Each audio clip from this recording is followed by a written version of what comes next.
बिस्मिल्लाहिर्रहमानिर्रहीम इय्याका नअब्दु व इय्याका नस्तईन। अस्सलाम वालेकुम टू ऑल। हम अपनी आज की डिस्कशन के अंदर एम्ब्रियोनिक इंडक्शन के ऊपर डिस्कस करने लगे हैं और हम देखते हैं कि इस छोटे से टॉपिक के अंदर हमारे पास क्या-क्या चीज़ें हैं समझने के लिए।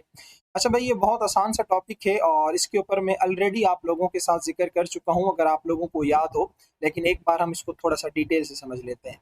अच्छा, एम्ब्रियोनिक इंडक्शन का मतलब बेटा ये होता है कि जब एम्ब्रियो का कोई एक सेल या फिर एम्ब्रियो का कोई एक टिश्यू एम्ब्रियो के दूसरे सेल या फिर टिश्यू के ऊपर इन्फ्लुएंस करे, उसको स्टिमुलेट करे, तो ये एम्ब्रियोनिक इंडक्शन कहलाता है। मैं इसकी सबसे आसान मिसाल देके आप लोगों को समझाता हूँ, एक एग्जांपल देके समझाता हूँ कि हमने जब ब्लास्टुला स्टेज पढ़ा था तो ब्लास्टुला स्टेज के अंदर आप लोगों ने क्या देखा था। जो ब्लास्टोडर्मल सेल थे वो बीज से टूटे और कुछ सेल ऊपर की तरफ गए थे, है ना, उन्होंने जाके ऊपर एक लेयर बनाई थी, उसे हम एपीब्लास्ट कह रहे थे। और कुछ सेल नीचे की तरफ आ गए थे और उन्होंने नीचे आके एक लेयर बनाई थी, उसको हम क्या कह रहे थे, हाइपोब्लास्ट कह रहे थे। और बीच में एक छोटी सी कैविटी बन गई थी, उसको हम क्या कह रहे थे, ब्लास्टोसील कह रहे थे। अब आप लोगों ने क्या देखा था कि ये जो हाइपोब्लास्ट अगले स्टेप के अंदर गैस्ट्रुलेशन के अंदर जहाँ पे जर्मिनल लेयर्स बनती है, तब आप लोगों ने क्या देखा था, हमने पढ़ा है ना कि हाइपोब्लास्ट के सेल अपने अंदर से कुछ केमिकल सीक्रेट कर रहे थे और वो केमिकल जाके एपीब्लास्ट के सेलों को स्टिमुलेट कर रहे थे। ये सही था ना।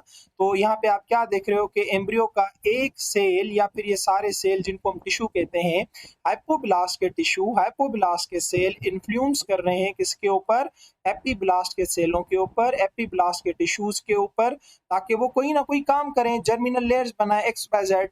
तो इस तरह से एम्ब्रियो के एक सेल या फिर टिश्यू का इन्फ्लुएंस होना एम्ब्रियो के दूसरे सेल या टिश्यू के ऊपर, ये एम्ब्रियोनिक इंडक्शन कहलाता है। मुझे उम्मीद है कि ये वाली बात आप लोगों को समझ आ गई होगी।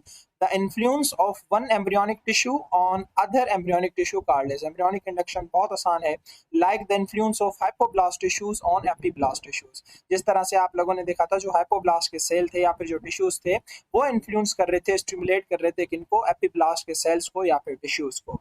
अच्छा, उस दिन भी मैंने बताया था, आज मैं दोबारा आप लोगों को और आसान तरीके से बता देता हूँ कि हाइपोब्लास्ट के सेल जो केमिकल सीक्रेट करते हैं, जो कि एपीब्लास्ट सेलों को जाके इन्फ्लुएंस करते हैं, स्टिमुलेट करते हैं, उन केमिकल्स को कहा जाता है प्राइमरी ऑर्गेनाइजर। यहाँ पे लिखा हुआ है, the cells of the hypoblast secrete some chemicals called as primary organizers which stimulate the epiblast, जो कि एपीब्लास्ट को जाके क्या कर रहे थे, स्टिमुलेट कर रहे थे।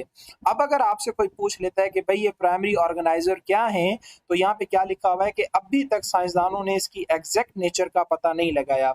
हमें नहीं पता कि एग्जैक्टली ये प्राइमरी ऑर्गेनाइजर क्या है, लेकिन कुछ एम्ब्रियोलॉजिस्ट जो एक्सपर्ट होते हैं इसके डेवलपमेंटल बायोलॉजी के, वो हमें बताते हैं कि ये कुछ पेप्टाइड ग्रोथ फैक्टर्स हैं, जिनका ग्रोथ के अंदर एक अच्छा खासा इंपॉर्टेंट रोल होता है, यानी प्रोटीन के बने हुए कुछ क्या हैं, ग्रोथ फैक्टर्स हैं। अब इससे रिलेटेड आपकी बुक के अंदर एक बहुत बेकार सा एक्सपेरिमेंट दिया गया है, तो उस एक्सपेरिमेंट को मैंने जो है स्किप करके उसकी जगह पे आपको हाइपोब्लास्ट और एपीब्लास्ट वाले टिश्यू का एक्सपेरिमेंट समझा दिया, इसकी मिसाल दे दी। और आपसे भी जब पूछा जाए तो आप इसी मिसाल दिया करें, एग्जाम्पल। वो जो आपकी बुक में लिखा हुआ है कॉम्प्लिकेटेड सा एक्सपेरिमेंट है और खामखा का फजूल की बातें। तो मुझे उम्मीद है कि ये वाला टॉपिक आप लोगों को समझ आ गया होगा। अच्छा, नेक्स्ट हमारे पास जो टॉपिक है वो है role of cytoplasm in development and role of nucleus in development. Sorry. अच्छा देखें, अब हमने साइटोप्लाज्म का रोल या फिर न्यूक्लियस का रोल भला पढ़ने की ज़रूरत है। हमने नहीं देखा कि वो सारी चाबियां जो साइटोप्लाज्मिक डिटर्मिनेंट्स थे वो सारे के सारे साइटोप्लाज्म में थे, तो बगैर साइटोप्लाज्म के तो डेवलपमेंट हो ही नहीं सकती, कोई सेल बन ही नहीं सकता, टिश्यू बन ही नहीं सकता। अब इसमें पता नहीं क्यों इन्होंने खामखा के ये एक्सपेरिमेंट करके हमें परेशान करने की कोशिश की है। और न्यूक्लियस का आपको पता है, अब सारा जेनेटिक मटेरियल ही न्यूक्लियस के पास है, तो उसका कैसे रोल नहीं हो सकता डेवलपमेंट के अंदर। बहरहाल इसके अंदर भी जो चीजें समझने की हैं वो मोटी मोटी मैं आपको हाईलाइटेड करवा देता हूँ, बाकी जो एक्सपेरिमेंट्स हैं उनको आप छोड़ दें, जो चीजें समझने की हैं वो मैं आप लोगों को अच्छे तरीके से समझा देता हूँ। अच्छा भाई देखो, जब हम साइटोप्लाज्म के डेवलपमेंट की बात करते हैं, तो थोड़ा सा एक जो है वो एक्सपेरिमेंट किया है इन्होंने, वो मैं आपको समझा देता हूँ कि किस तरह से किया है।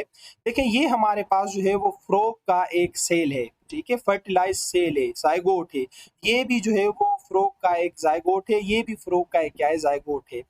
फ्रॉग के जायगोट के अंदर जब फर्टिलाइजेशन हो जाती है, जब जायगोट बन जाता है, तो उसमें दो आपको हिस्से मिलते हैं। एक ऊपर वाला हिस्सा जो कि ये पिगमेंटेड हिस्सा है, आपको नजर आ रहा होगा, है ना, ये साइटोप्लाज्म है इसका।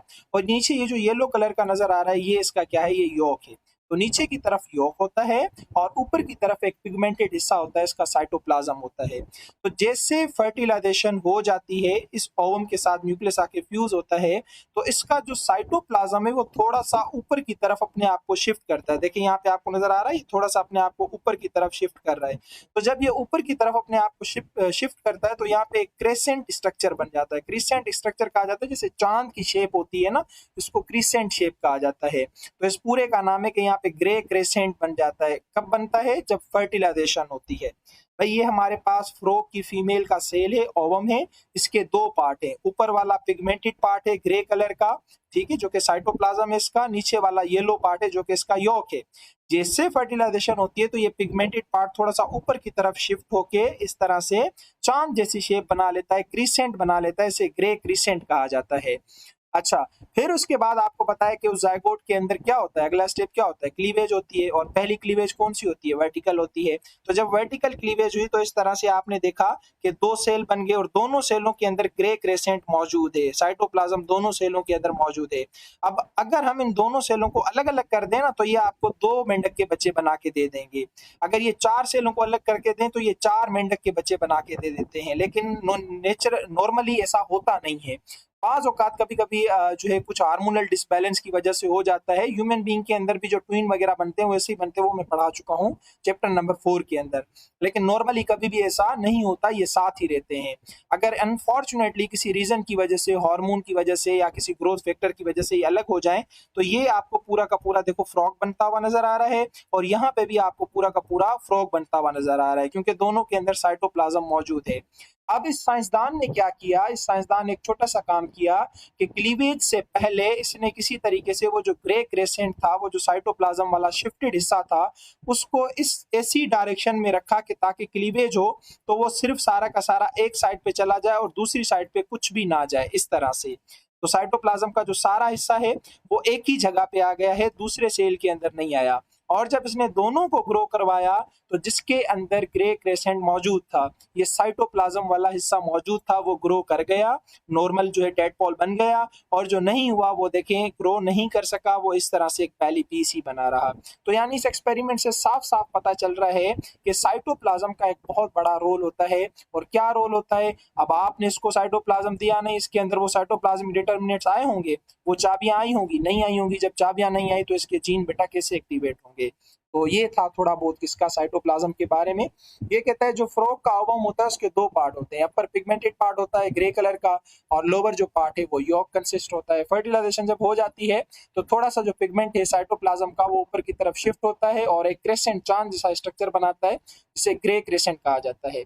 जब पहली क्लीवेज होती है, तो जायगोट वर्टिकली अपने आप को डिवाइड करता है दो सेल्स के अंदर, जिसमें दोनों के अंदर इक्वल अमाउंट में ग्रे क्रेसेंट मौजूद होता है।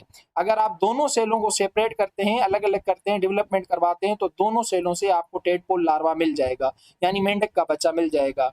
अब ड्यूरिंग एक्सपेरिमेंट, हेंस स्पेरमैन ने जो एक्सपेरिमेंट किया था, ये स्पेरमैन उस साइंसदान का नाम है जिसने ये एक्सपेरिमेंट किया था, उसने क्या किया, इस प्लेन को मिसगाइड कर दिया। यानी इस तरह से क्लीवेज करवाई कि एक सेल के अंदर सारा का सारा कंप्लीट ग्रेसेंट चला गया, दूसरे के अंदर कोई ग्रेसेंट नहीं गया, ग्रे क्रेसेंट नहीं गया। तो फिर उसने रिजल्ट में क्या देखा, दोनों सेलों को अलो किया कि ये डेवलपमेंट करें, और आफ्टर डेवलपमेंट स्पेरमैन ने देखा जिस सेल के पास ग्रे क्रेसेंट था वो टेडपोल के लार्वा में डेवलप कर गया, और जिसके पास ग्रे क्रेसेंट नहीं था वो टेडपोल के लार्वा में डेवलप नहीं कर सका। तो इस एक्सपेरिमेंट से ये पता चल गया कि साइटोप्लाज्म का एक बहुत इंपॉर्टेंट रोल होता है डेवलपमेंट के अंदर। और पहले भी तो मैं आपको बता चुका हूँ साइटोप्लाज्मिक डिटरमिनेंट वाली सारी कहानी। तो जब हम प्रोटोप्लाज्म की बात करते हैं कि सेल का लिविंग मटेरियल क्या है, तो उसमें आप दो चीजें इंक्लूड करते हो, एक साइटोप्लाज्म और दूसरा न्यूक्लियस। आज आपको ये वाजे पता चल गया होगा कि प्रोटोप्लाज्म जो सेल का लिविंग मटेरियल, उसमें ये दो चीजें ही क्यों काउंट की जाती हैं, क्योंकि ग्रोथ एंड डेवलपमेंट के अंदर रोल ही इन दो चीजों का होता है। इसी तरह से जब हम रोल ऑफ न्यूक्लियस की बात करते हैं, तो इसके हम एक्सपेरिमेंट के ऊपर डिस्कस नहीं करेंगे, फजूल सा एक्सपेरिमेंट है।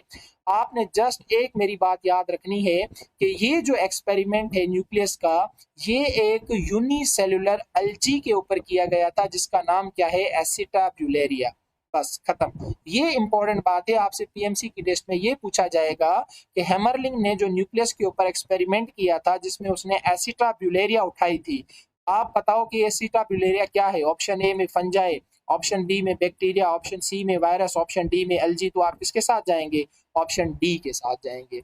ये आपसे सवाल जो है वो पूछा जा सकता है, या वो आपसे पूछेंगे कि उसने जो एलजी उठाई थी उसका नाम क्या है, वो कौन सी स्पीशी थी, तो आपने बताना है एसिटाब्यूलेरिया। बाकी ये जो पूरा एक्सपेरिमेंट इन्होंने लिखा हुआ है, एक फजूल सा जो है वो एक्सपेरिमेंट है, इसके ऊपर हम कोई डिस्कस नहीं करते। इस चैप्टर का हमारे पास एक लास्ट टॉपिक रह गया है, इंशाल्लाह उसको हम अपनी कल की क्लास में डिस्कस करेंगे और फिर हम इंशाल्लाह नेक्स्ट चैप्टर की तरफ मूव करेंगे। अपना बहुत सारा ख्याल रखिएगा। अल्लाह हाफ़िज़।